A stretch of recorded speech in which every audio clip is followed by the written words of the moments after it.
할렐루야. 여러분의 삶의 이유가 뭔가요? 돈입니까? 여러분의 삶의 이유가 뭐예요?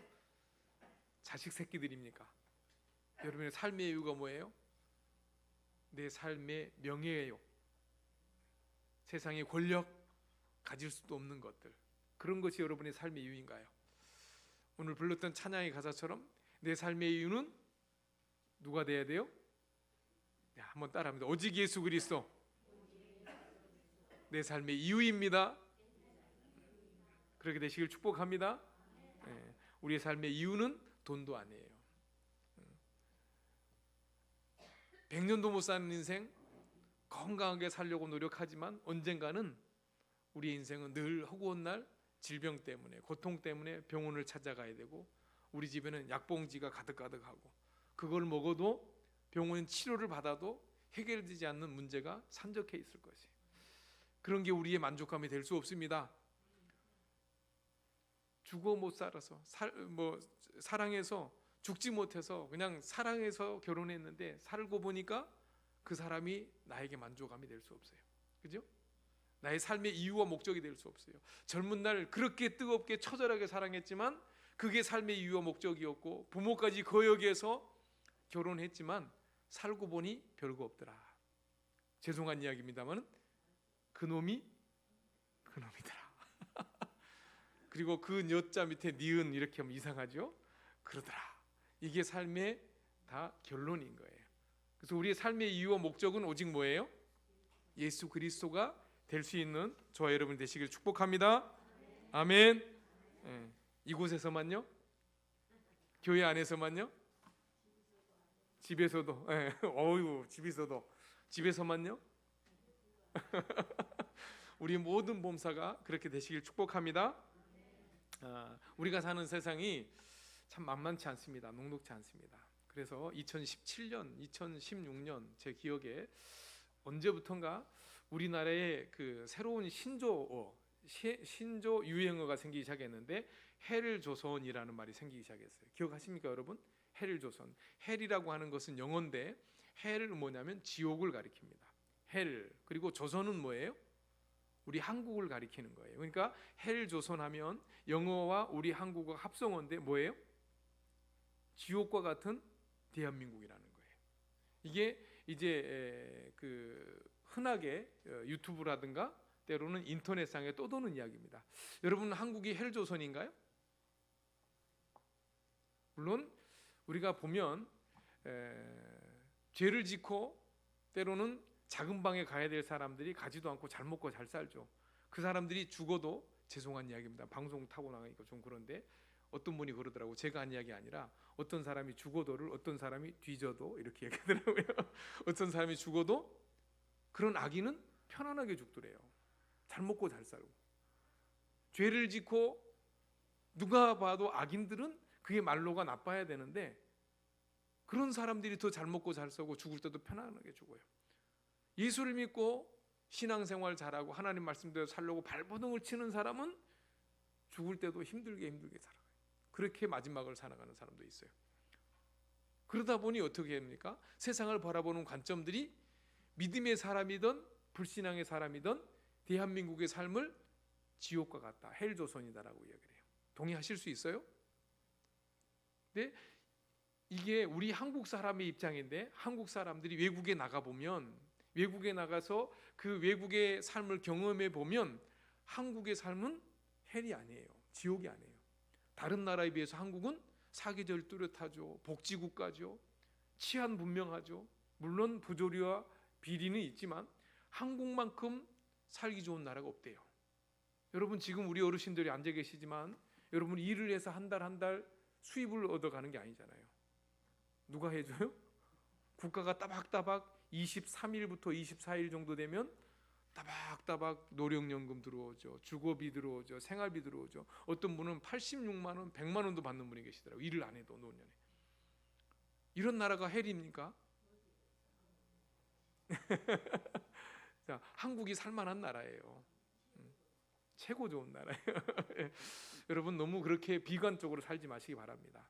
전도서는 그렇게 우리의 인생이 헤벨이다, 쓸데없는 것이다, 헛된 것이다고 하니까 우리 인생이 별거 없다, 그냥 그렇게 살다 가야 되겠다, 이렇게 이야기하는 것쯤으로 생각하는데 전혀 아닙니다. 전도서는 그런 이야기를 하는 게 아니에요. 2017년 16년대에 헬조선이라는 이 신종 유행어가 있는과 동시에 그 당시에 제 기억으로 또 다른 신조어가 있었는데, 그 신조어 중에 한 가지가 있는데 여러분 아마 들어보셨을 거예요. 삼포 세대라는 소리 들어보셨죠? 삼포 만두는 들어봤어도 삼포 세대는 못 들어봤다 그러는 분 계시게요. 자, 삼포가 뭐예요? 삼은 말 그대로 세 가지를 뜻하고, 포는 뭐예요? 포기를 뜻하는 거예요. 그래서 삼포 세대. 그래서 2016년, 17년 이 당시에 한참 유행했던 이 신종 유행어인데, 삼포 세대인데 무엇을 포기합니까? 세 가지를.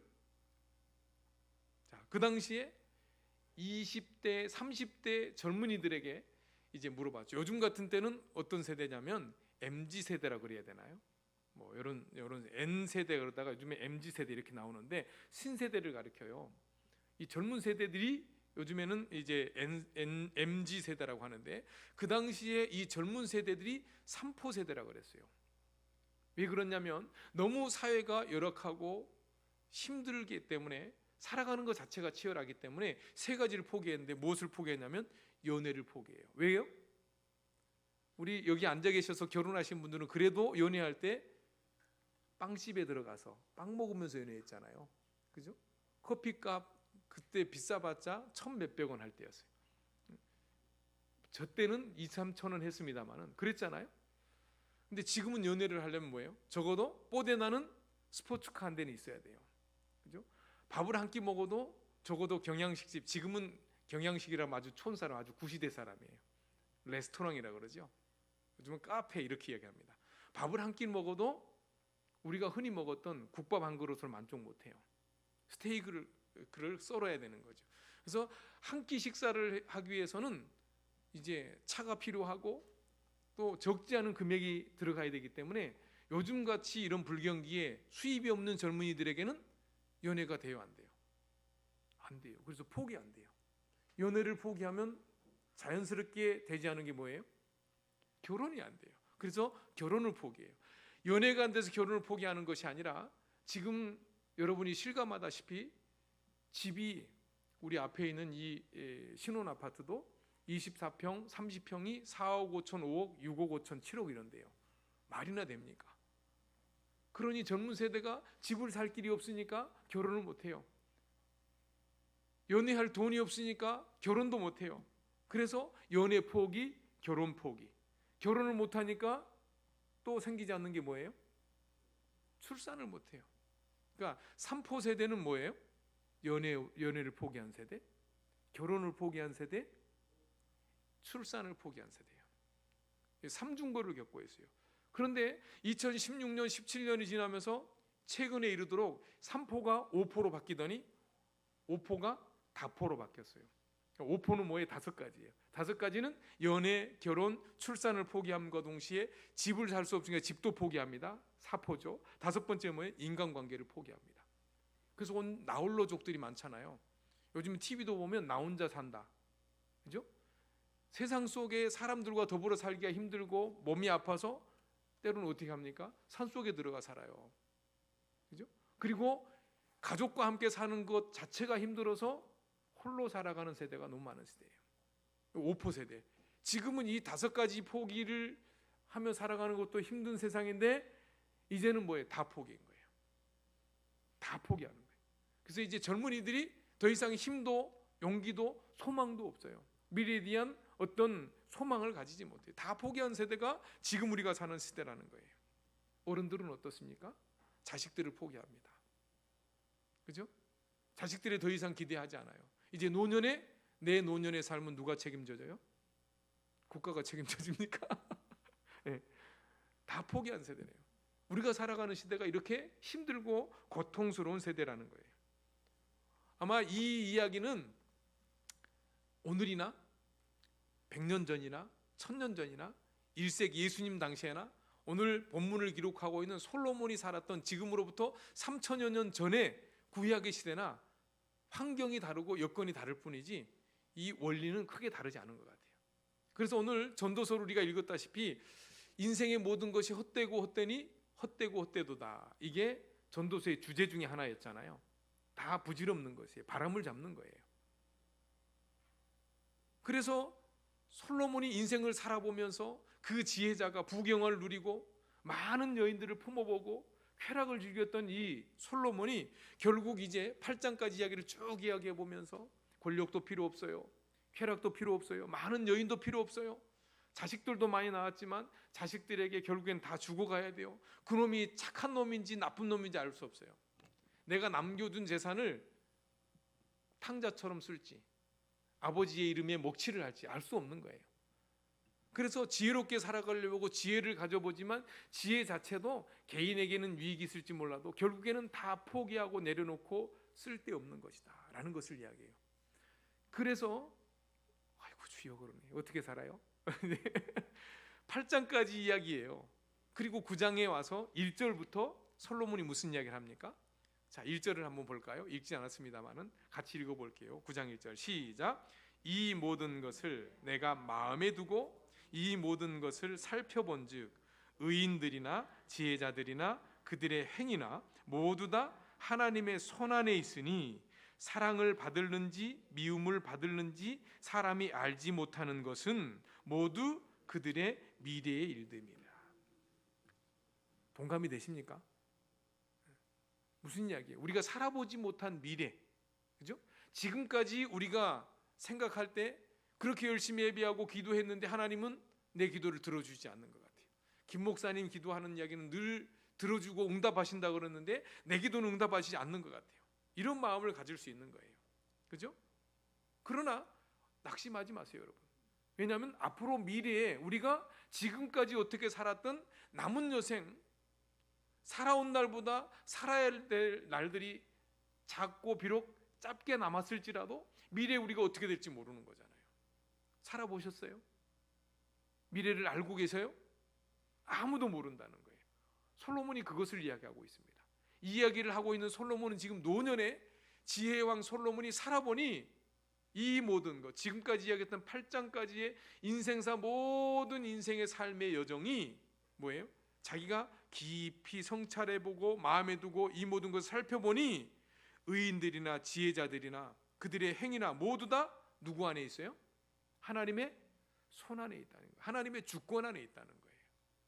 잘 되든 못 되든 행복하든 불행하든 좋은 사람을 만났든 나쁜 사람을 만났든 좋은 부모를 만났든 형편없는 부모를 만났든 자식을 낳았는데 그 자식이 부모를 공경하든 불효자식이든 그거는 다 누구의 손에 달려있다는 겁니까? 하나님의 손에 달려있어요. 그러니 지금까지 살아온 인생의 모든 여정을 우리가 너무 낙심도 하지 말고 미래에 살아보지 않는 미래에 지금까지 살아온 날들보다 하나님이 인생을 역전시켜 주셔서 더 좋은 날이 있게 될지를 모른다는 거죠. 오늘 솔로몬이 그 이야기를 하고 있습니다. 다 살펴보니 사람이 하나님 앞에 사랑을 받을는지 미움을 받을는지 미래에 살아보지 않은 날들은 모르기 때문에, 그죠? 모르기 때문에 오늘을 살아가는 삶의 지혜가 필요하다라는 것을 이야기해 주고 있어요. 오늘 몇 가지를 이야기하는데 먼저 솔로몬이 이야기하고 있는 게 뭐냐면 2절입니다. 자, 2절입니다. 뭐라고 했습니까? 모든 사람에게 임하는 그 모든 것이 뭐예요? 일반이다. 똑같다는 거예요. 여러분 어린 시절 똑같이 출발합니다. 가정 환경은 달라요. 배움이 다릅니다. 부모의 지원이 다릅니다. 그래서 성장을 해요. 어떤 사람은 좋은 학교 스카이 나와서 좋은 직장 들어가서 결혼도 좋은 집안하고 해요. 잘 먹고 잘 사요. 좋은 직장에서 편안함을 누려요. 그러나 그렇게 60이 넘고 은퇴를 하고 70이 되어 보니 자기의 쌓았던 지식도 자기의 어떤 커리어도 능력도 경제적인 여건도 자기 외모와 미모도 어떻게 돼요? 70 넘으니까 어떻게 됩니까? 여러분 경험하고 계시잖아요. 그렇게 처음 시작이 나빴던 사람, 최고의 길을 걷지 못하고 최악의 조건을 걷던 사람들이 70이 되어서 딱 돌아보니까 어때요? 많이 차이가 나는가요? 똑같다는 말 하잖아요. 물론 이제 경제적인 차이가 있고 환경의 차이가 있을지 몰라도 인생의 노년이 되면 70 이상이 되면 돈을 많이 가졌던 적게 가졌던 물론 많으면 좋겠죠. 그러나 인생의 노년에 보면 결국에는 뭐예요? 일반이라는데 그게 일반이라는 말에 있어서 다 똑같은 삶을 산다는 것이 아니라 여기에 일반은 70이 넘고 80이 넘고 결국 인생은 다 어떻게 간다는 겁니까? 흙으로 돌아간다는 거예요. 죽게 된다는 것을 이야기하고 있어요. 그러니까 결국에는 인생이 어떻게 멋들어진 인생을 살았던 형편없는 삶을 살았던 결국의 인생은 하나님께서 돌아가라 말씀하신 대로 흙으로 돌아갈 수밖에 없다라는 것을 이야기하고 있어요. 그렇기 때문에 2절에서 보면 솔로몬이 의인이 됐던 악인이 됐던 선한 자와 깨끗한 자와 깨끗하지 않은 자가 됐던 하나님을 인정하고 제사를 드리는 자가 됐던 드리지 않는 자가 됐던 인간에게 일어나는 모든 일들은 뭐예요? 똑같다, 일반적이다. 뭐라는 겁니까? 하나님의 때가 되면 모든 것을 내려놓고 속절없이 하나님의 부르심 앞에 응해야 된다는 거예요. 여러분, 하나님의 부르심을 거절할 수 있는 분 계십니까? 잠깐만요, 하나님 조금 더 즐기고요. 아직은 갈 때가 안 됐어요. 내가 쌓아놓은 이 돈 누구 좋으라고. 그래 본들 하나님이 이리 오너라 하면 어떻게 해요? 그냥 가게 되는 게 우리의 인생 아니겠습니까? 솔로몬이 무엇을 깨달았냐면 그것을 깨달았던 거예요. 여러분, 우리 인생이 아무리 이 세상에서 화려한 인생을 살았어도 죽으면 끝인 거예요. 아무리 많은 것들을 쌓아놔도 그 쌓아놓은 것이 하나님이 우리를 부으시면 누구 것이 되겠어요? 사복음서에 보면 어리석은 부자의 비유가 있죠. 평생에 그는 많은 것들을 누리며 살았어요. 그리고 그날도 한 해 동안 농사를 지어서 창고를 가득가득 짓고 그 창고마다 가득가득 곡식을 쌓아놓고 그날 밤에 잘 먹고 배를 두드리면서 내 영혼아 이제 창고에 곡식이 가득가득하니 잘 먹고 잘 살자. 그리고 누웠는데 하나님 뭐라 그랬어요? 어리석은 자야, 오늘 저녁에 내가 내 영혼을 부르면 내가 모아놓은 그 재물이 내가 쌓았던 그 거탑과 같은 높은 것들이 누구 것이 되겠냐는 거예요. 죽으면 다 부질없는 거예요. 알렉산더 대왕 이야기를 자꾸 하게 되는데 결국에는 그 어마무시한 권력을 가지고 그 많은 땅을 정복했던 이 젊은 나이 30대도 안 된 나이에 알렉산더 대왕이 죽음을 앞에 두고 빈손을 이야기하잖아요. 빈손으로 오는 인생, 결국에 갈 때는 빈손으로 갈 수밖에 없다는 거예요. 여러분, 그래서 오늘 우리가 오늘을 어떻게 살았던, 지난날의 삶을 어떻게 살았던, 앞으로 살지 못한 미래의 삶이 하나님의 사랑을 받을지 미움을 받을지 알 수 없기 때문에 너무 우리 입술로 우리 마음으로 무너지지 마시기 바랍니다. 낙심하지 마시기 바래요. 불평하고 원망하지 마시기 바래요. 저 왼수 같은 남자 만나서 저 여우 같은 여자 만나서 내 인생이 꼬였다 이런 말 하지 마시기 바래요. 그 선택 누가 했어요? 누가 했어요? 말하고 싶지 않지만 내가 했던 거예요. 그것도 하나님이 그렇게 하게 하셨던 거예요. 여러분, 지금까지 어떻게 살아왔던 우리의 입술로 판단하고 정죄하지 마시기 바래요. 아직 살아보지 않은 미래에 하나님 우리의 삶을 어떻게 이끌을지 알 수 없는데 우리의 입술로 부정적인 언어로 비방하고 원망하고 불편하지 않기를 바랍니다. 왜냐하면 아직 살아보지 않는 날에 하나님이 어떻게 그 사람을 바꿀지, 우리 환경을 어떻게 바꾸어 가실지 알 수 없기 때문에 우리의 생각과 우리의 입술로 판단하고 정지하고 원망하고 불편하지 않기를 바랍니다. 결국에는 하나님 부르시면 다 놓고 가야 되기 때문에 그래요. 결국에는 모든 사람이 일반이에요. 그런데 오늘 솔로몬은 그렇게 죽음도 일반이지만 그 일반적인 죽음 앞에 사람들은 어떠한 삶을 살아가고 있는가라는 것을 이야기하고 있는데 3절, 자 중반절에 한번 보십시오. 중반절에 무슨 이야기를 합니까? 모든 일 중에 해 아래에서 행하는, 여기부터 읽겠습니다. 3절을 다 읽을까요? 시작. 모든 사람의 결국은 일반이라. 이것은 해 아래에서 행해지는 모든 일 중에 악한 것이니 곧 인생의 마음에는 악이 가득하여 그들의 평생에 미친 마음을 품고 있다가 후에는 죽은 자들에게로 돌아가는 것이다. 여러분, 이 3절의 말이 누구를 향한 말인가요? 자, 따라합니다. 꼭 따라해요. 꼭 나를 향해 하는 말씀 같다. 네. 맞아요? 틀려요? 맞죠? 뭐라고 그랬어요? 내가 해 아래 행하는 모든 인간의 일 중에 보니까 그게 다 뭐라는 겁니까? 모든 일이 악하다고 했어요. 그죠? 악하다고 했고, 그렇게 악한 것이니 그 악한 인생의 마음에는 악한 일을 하는 그 악이 가득하여, 그죠? 그의 평생의 그 모든 일들이, 그 마음이 어떤 마음이라는 거예요? 미친 마음을 품고 있다는 거예요. 너무 지나친 게 아닌가 이런 생각이 드는데, 가만히 생각해 보면 그래요. 그래서 로마서 기자의 말을 들어보면 모든 사람이 뭐예요? 악을 범하였으며 하나님의 영광에 이르지 못하고 그랬어요. 모든 사람은 죄인이에요. 오늘 그 이야기를 하고 있는 거예요. 우리 마음속에 생각하고 품고 결정하고 살아가는 모든 삶이 악한 거예요. 악한 마음을 품고 있고, 오늘 솔로몬은 그것을 미친 마음이라고 표현하고 있습니다. 그렇게 살다가 후에는 결국에는 어떻게 돼요? 죽은 자들에게로 돌아가는 것이다.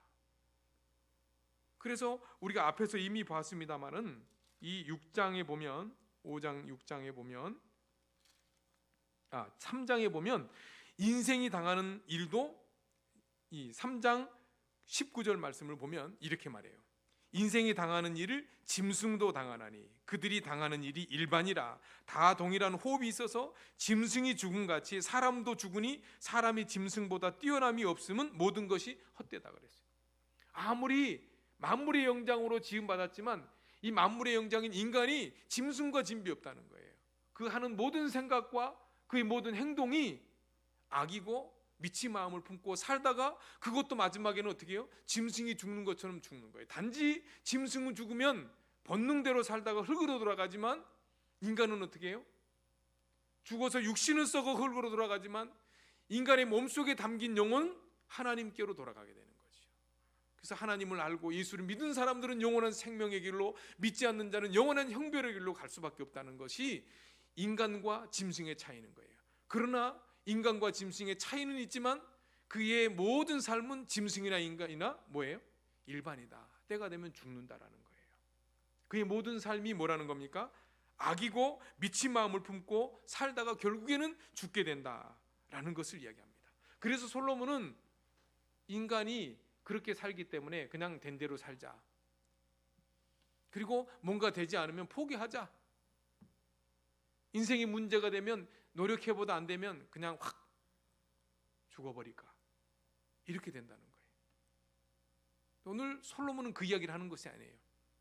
오늘 이렇게 인생의 삶이 처절하고 정말 수렁 속에 빠져 있을지라도 그 환경 속에서 포기하지 말 것을 이야기하고 있어요. 자, 왜냐하면 4절 말씀입니다. 한번 읽겠습니다. 4절 시작. 모든 산자들 중에 들어있는 자에게는 누구나 소망이 있음은 산개가 죽은 사자보다 낫기 때문이다. 자, 여기 산개와 죽은 사자를 비유하고 있어요. 그냥 사자와 개를 한번 비교해 보시죠. 이 짐승들 중에, 동물들 중에 개와 사자는 비교할 수 있습니까? 없습니까? 비교 불가죠. 그 힘의 능력이라든가 그 위용이라든가 그 질적으로 다른 거예요. 똑같이 살아있다면 이 개는 사자 앞에, 아무리 험악한 개라 할지라도 사자 앞에는 용을 쓸 수 없는 거죠. 그런데 이 개가 그 어마무시한 사자 앞에서도 용을 쓸 수 있는 그 시간이 있어요. 언제입니까? 사자가 죽어 있을 때. 그죠? 사자가 죽으면 그 사자 앞에 개미 새끼처럼 작아져도 결국에는 죽은 사자 앞에서는 자기가 사자처럼 되는 거예요. 이게 무슨 이야기냐면, 우리가 이 세상을 살 때 아무리 힘든 일이 있고 어려운 일이 있어도 포기하지 않고 끝까지 믿음의 길을 간다면 미래에 알 수 없는 그 시간에 하나님이 우리를 사랑하실지 미워하실지 알 수 없기 때문에 포기하지 않는다면 하나님이 어떻게 한다는 겁니까? 그에게 기회를 주신다는 거예요.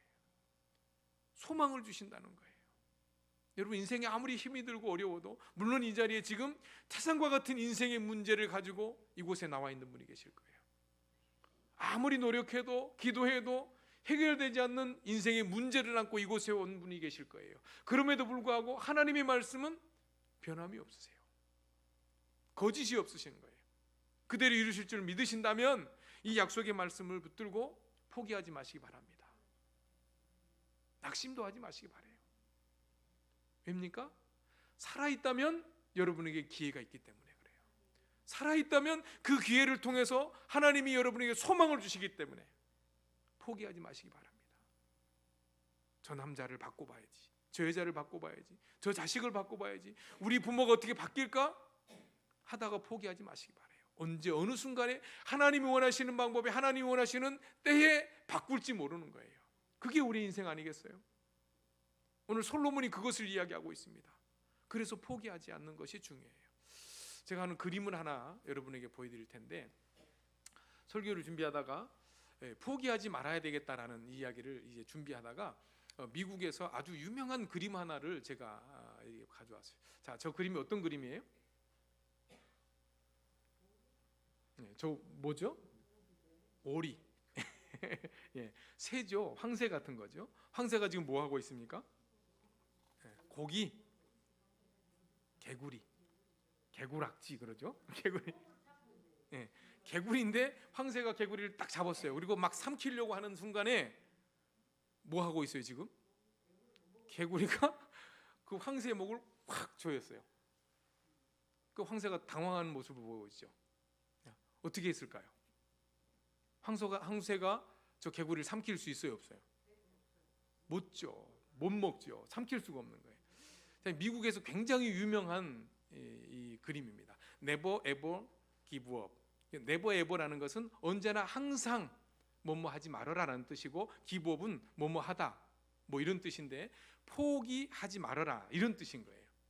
내가 황소에게 잡아막혀서 황소의 뱃속으로 들어갈 그 찰나의 순간에도 뭐해요? 황소의 목을 확 잡아 누르고 포기하지 않으면 황새가 어떻게 해요?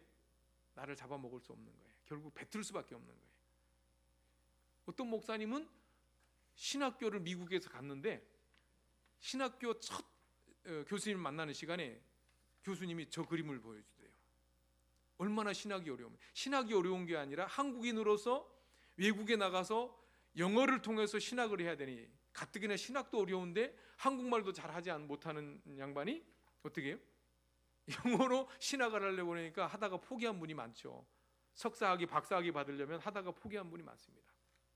박사학위 쓰다가 죽는 분도 계시거든요.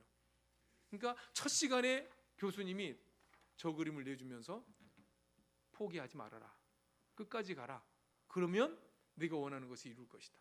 지금도 그 그림을 가지고 자기 책상 안에 넣어두는 거예요. 여러분, 인생이 포기하면 기회가 없어요. 죽어버리면 더 이상의 소망이 없는 거예요. 그러나 하늘이 무너지는 것 같고 앞뒤 좌우가 다 막혀도 포기하지 않고 죽지 않고 살아만 있으면, 지난날의 삶과는 달리 앞으로 우리가 살아보지 않은 미래의 삶에는 하나님 우리를 어떻게 인도하실지, 하나님 우리를 사랑하실지 알 수 없다는 거예요. 저 남자가 바뀔지, 내가 바뀔지, 내 자식이 바뀔지, 환경이 바뀔지 알 수 없다는 거예요. 여러분, 대부분 우리 이제 결혼 생활에서 홀로 계신 분도 계시고, 지금 결혼 생활을 하고 계신 분도 계시고, 아직 미혼인 우리 자녀들도 있지만, 보통의 사람들이 살다 보면, 결혼을 살다 보면 아무리 사랑해서 살다가 애 낳고 살면 이제 가끔 이루어지는, 특별히 여자분들 동창회를 가면 어떤 일이 벌어집니까? 학교 다닐 때 보면 정말 별 볼 일 없던 애가, 찌질한 애가 동창회를 갔는데 아주 빛가번쩍한 거예요. 여기저기에 막 번쩍번쩍하고 돈도 팍팍 쓰고, 남편이 뭐 어쩌고저쩌고, 정말 공부도 못했고 별 볼 일 없었는데 누구를 잘 만났어요? 남편을 잘 만나가지고 인생 역전을 경험해요. 자, 그것을 보고 집에 돌아왔는데, 집에 돌아오니 설거지는 산더미처럼 쌓여 있어요. 자식들은 징징징 뭐 해달라고 내네요. 남편은 출근해서 돌아왔는데 몰골은 형편없이 돌아와서 배고파, 밥 줘. 뭐? 밥을 줘? 여러분, 그런 마음이 나오겠어요? 가서 보니, 동창들을 가서 보니 남편 잘 만나서, 때로는 이제 남자 입장에서는 아내를 잘 만나서 인생이 바뀌었어요. 그리고 집에 돌아보니 너무 초라한 거예요. 그래서 어떻게 합니까? 실컷 집에다가 화풀이를 하는 경우가 있어요. 여러분, 그러지 마시기 바래요. 그 선택은 내가 했고 지금까지 그렇게 살아왔지만 우리 남은 여생이 어떻게 바뀔지 모르는 거예요. 지금까지 여러분이 그렇게 고통스럽게 살아왔다 할지라도 그렇게 살지 마시기 바래요. 오늘을 성실하게 주어진 삶의 몫인 줄 알고 감사하고 살아가시기 바랍니다. 어느 순간에 하나님의 때가 되면 하나님의 방법대로 우리를 이끌어 주실 줄로 믿어요. 늘 환경이 그렇게 우리를 옥죄이지만 않는다는 것을 기억할 수 있게 되길 바랍니다. 그러면 우리가 그렇게 사는 날 동안 어떻게 살아야 될까요? 디모데전서 6장 17절로 19절 말씀을 보니까 오늘 우리가 인생을 살아갈 때 이런 이야기를 하고 있어요. 마음을 높이지 말아라. 그리고 정함이 없는 재물에 소망을 두지 말아라. 오직 우리에게 모든 것을 후히 주사 누리게 하시는 하나님께 소망을 둬라. 그리고 선한 일을 행하고 선한 사업에 부하고 나눠주기를 좋아하며 동정하는 자들로 살아라. 이렇게 이야기를 하고 있습니다. 몇 가지 이야기했죠? 마음을 높은 것에 두지 말아라. 정함이 없는 재물에 소망을 두지 말아라. 모든 것을 후히 주시는 하나님께 소망을 둬라. 그리고 선한 일을 행해라. 선한 사업에 부하고 나눠주기를 좋아해라. 동정하는 자로 살아라. 6가지를 이야기하고 있어요. 그렇게 살아갈 때 너희를 위하여 그렇게 살아가는 것이 좋은 터를 쌓아 참된 생명을 취하는 것이라고 디모데전서에서 말씀하고 있어요. 여러분 그렇게 살아갈 수 있기를 축복합니다. 자, 그런데 오늘 솔로몬은 무슨 이야기를 하고 있냐면 오늘 이렇게 이야기를 하고 있습니다. 그 모든 삶에 평생의 헛된 모든 날이라고 해요. 그죠? 평생의 모든 헛된 날이라고 그러죠. 자, 9절에 보니까 두 번째 우리가 생각할 수 있는 것은 그러면 그렇게 높은 데 마음을 두지 않고 헛된 재물에 소망을 두지 않고 모든 것을 후히 주신 하나님께 소망을 두고 선한 일을 하고 선한 사업에 부하고 나눠지기를 좋아하며 동정한 자로 살아가면서 어떤 삶을 살아야 되는 것인가? 자, 9절 말씀 같이 읽겠습니다. 시작.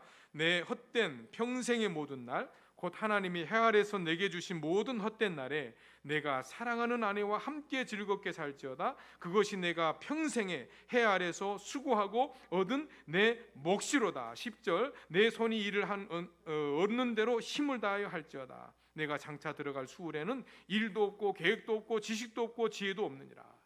아멘. 무슨 이야기를 하고 있습니까? 여기서 내 아내를 사랑하라는 것은 부부관계 이야기지만 이 이야기가 부부관계뿐만 아니라 가족으로도 확대해서 남편을 사랑하고 자식을 사랑하고 부모를 사랑하고 형제를 사랑하고 우리 믿음의 가족들을 사랑해라라는 말로 바꿔서 쓰시기 바래요. 그렇게 해서 어떻게 해요? 동정하고 나눠주고 섬기며 살아라. 바로 그렇게 살아가는 것이 디모데전서 말씀처럼 나를 위하여 좋은 터를 쌓아 참된 생명을 취하게 되는 것이다 라는 것을 우리에게 가르쳐주고 있는 거예요.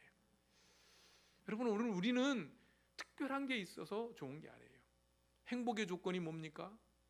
여러분의 삶의 이유가 뭡니까? 돈이었습니까? 명예였습니까? 권력이었습니까? 아무것도 아니라는 거예요. 그냥 일상의 행복인 거예요. 여러분 가족을 사랑하고 이전까지 우리가 살아왔던 환경 속에 가족이 우리에게 주어졌던 것들이 별 의미가 없었다면 앞으로는 어떻게 살아가야 돼요? 그 가족이 있기 때문에 행복한 거예요. 그 가족 때문에 만족하고 자족할 수 있어야 되는 거예요. 제가 이 말씀을 준비하면서 지난 1월 12월 5일 날 잘 가까이 지내는 목사님이 페이스북에다가 글을 올렸는데 너무 감동이 돼서 한번 여러분에게 소개를 하려고 그래요. 그 목사님이 이 부천에서 목회를 하는데 목사는 이제 아침 일찍 일을 나가잖아요. 새벽 기도를 주일날 아침에 나가려고 문을 열려고 딱 나가는데 그 문 앞에 저게 있는 거예요.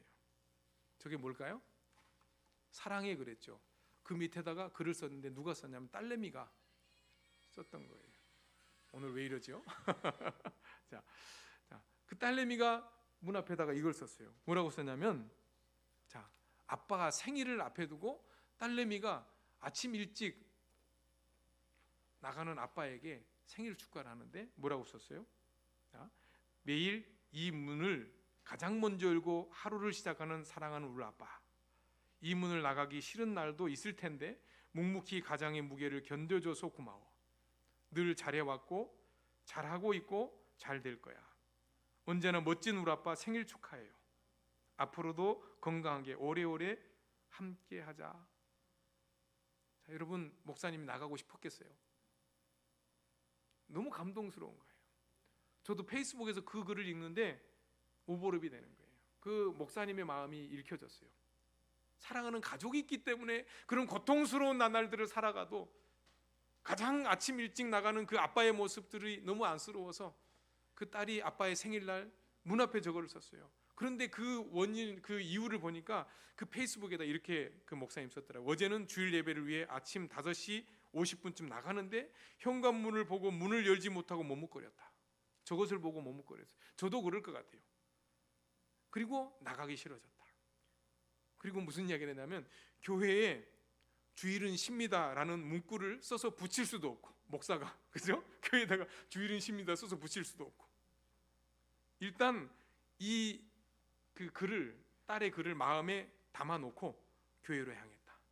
그리고 낮에 와서 물어보니까 아빠가 깰까봐 새벽에 어린이집, 교회가 운영하는 어린이집으로 가서 그 딸이 가위질을 하고 준비해서 아침에 아빠에게 서프라이즈를 하는 거예요. 여러분, 자식들이 부모에게 좋은 집 사주고 좋은 옷 사주고 맛있는 거 사주고 이것도 행복일 수 있지만, 저런 작은 소소한 아빠가 있어서 행복하고 아빠와 오래오래 살자, 그런 가족이 있는 그 아빠가 얼마나 행복할까요? 여러분, 이게 일상 행복 아니겠어요? 오늘 솔로몬은 인생의 모든 것들을 다 누려봤지만 다 부질없는 거예요. 헛된 거라는 거예요. 그래서 내 평생에 미친 마음을 품고 살았던 인생에 결국 그 마음도 죽음으로 귀결될 텐데, 그 인생의 삶의 지혜는 뭐냐면 바로 그거였어요. 사랑하는 아내, 사랑하는 가족과 함께 즐겁게 사는 것이에요. 내 평생에 내가 수고하여 얻은 것이 내 몫이기 때문에 나에게 주어진 가장으로서의, 주부로서의, 부모로서의, 자녀로서의 역할들을 성실하게 감당하는 것, 이것이 그리스도인의 삶의 지혜라는 것을 오늘 솔로몬이 저와 여러분에게 말씀해 주고 있어요. 여러분, 자식들에게, 부모에게 너무 지나친 것 요구하지 마세요. 그 있는 것 하나 가지고도 자족하고 만족하고 감사할 줄 알아야 돼요. 그리고 지금까지 어떻게 살았던 남아있는 여생, 그 가족을 사랑하되 끔찍하게 지극하게 사랑하는 저와 여러분 될 수 있기를 주님의 이름으로 축복합니다. 왜 그렇습니까? 11절 이하에 보니까 해 아래에서 보니 빠른 경주자들이라고 선착하는 것이, 먼저 도착하는 것이 아니고 용사들이라고 해서 전쟁에서 반드시 승리하는 것도 아닙니다. 지혜를 가지고 있다고 해서 음식물을 많이 얻는 것도 아니에요. 명철한 자들이라고 해서 재물을 얻는 것도 아닙니다. 이 모든 것들은 하나님의 손에 달려 있어요. 하나님이 언제 어느 순간에 어떻게 주실지 알지 못해요. 자, 그래서 11절 말미에 보니까 솔로몬이 뭐라고 해요? 같이 읽습니다. 이는 11절 말미에 시작. 이는 시기와 기회는 그들에게 모두 임함이니라. 포기하지 않고 황새에게 먹혀도 목을 딱 잡죠. 포기하지 않고 있으면 황새가 나를 뱉어내듯이, 여러분, 포기하지 않고 죽지 않고 살아만 있다면 하나님이 언젠가 기회를 주실 거예요. 언젠가 우리의 삶에 역전을 경험하게 되실 거예요. 가족을 사랑하고 나에게 맡겨진 그 길을 사랑하고 우리의 믿음의 길을 걸어가는 거예요. 교회 안에 사랑하는 성도들과 함께 우리에게 맡겨진 믿음의 길을 걸어갈 때 포기하지만 않는다면, 낙심하지 말지니 때가 되면 반드시 이루게 될 줄로 믿습니다. 오늘 그날을 바라보며 오늘 우리에게 닥친 인생의 어려움들, 육신의 질병들, 자녀들의 문제들, 외로움들, 괴로움들 다 극복해 나가시길 바랍니다. 마지막으로 한 말씀만 여러분이 드리고 싶어요. 미국의 한 사회학자가 80이 다 돼가는 이제 설문조사를 했어요. 노인들에게, 80이 되면 노인들에게 다시 태어난다면 하고 싶은 게 뭡니까? 3가지. 첫 번째가 뭐냐면 다시 도전하고 싶다는 거예요. 여러분도 그렇죠? 저도 마찬가지. 다시 도전하고 싶어요. 두 번째는 뭐냐면 가족을 뜨겁게 사랑하는 거예요. 그리고 세 번째는 뭐냐면, 너무 충격적이었지만 세 번째는 뭐냐면 내 영혼에 대한 준비를 한다는 거예요. 영혼에 대한 준비가 뭡니까? 예수 믿고 구원받고 천국 가는 것 아니겠어요? 여러분에게도 다시 인생을 살아야 될 기회가 있다면 뭐 하시겠어요? 저도 그 말이 동의가 되더라고요. 여러분, 우리에게 주어진 삶을 최선을 경주를 다하시기 바랍니다. 포기하지 마시기 바라요. 포기하지 않고 견디고 살아가면 기회가 있고 그 기회는 우리에게 소망을 줄 거예요. 그리고 그 소망을 가지고 높은 데 마음을 두지 말고, 정함이 없는 재물에 우리의 마음을 두지 말고 이웃을 사랑하고 섬기고 베풀고 나누고 살길 바라요. 그리고 무엇보다도 사랑하는 우리 가족들을 뜨겁게 사랑하시기 바랍니다. 우리 믿음의 가족들을 사랑하시기 바라요. 그렇게 살아서 여러분에게 뭐가 필요하겠습니까? 하나님 부르시면 다 놓고 가야 될 텐데 사랑하고 섬기고 화목하게 살아갈 수 있기를 바랍니다.